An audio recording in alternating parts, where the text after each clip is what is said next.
ఇంట్లో అలోవెరా మొక్కను ఈ గదిలో మాత్రం పెట్టకూడదు. ఇంట్లోని అనేక మొక్కలకు కూడా వాస్తుతో సంబంధం కలిగి ఉంటుంది. జ్యోతిషం, వాస్తు శాస్త్రం ప్రకారం ఆ చెట్లన్నింటికీ ఎంతో ప్రాముఖ్యత ఉంది.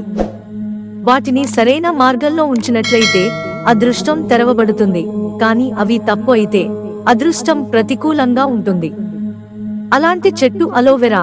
ప్రగాలిద్ అచింత్య జానా ప్రకారం కలబంద మొక్క ఇంటి అందాన్ని పెంచినట్లే అదృష్టాన్ని తిరిగి తీసుకురావడంలో కూడా సహాయపడుతుంది.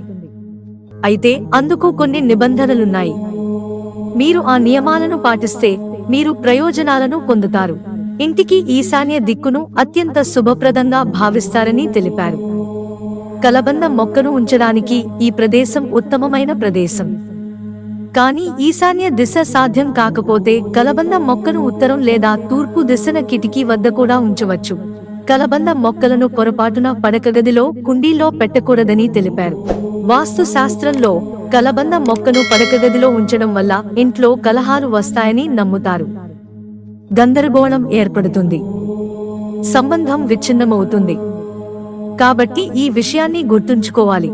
అదే సమయంలో ఎట్టి పరిస్థితుల్లోనూ కలబంద మొక్కలను విరిగిన టబ్లు లేదా కుండీలలో ఉంచకూడదని, కలబంద మొక్క సంతోషకరమైన మొక్కగా పరిగణించబడుతుంది. ఇది ఇంట్లో ఆనందం, సంపదను తెస్తుంది.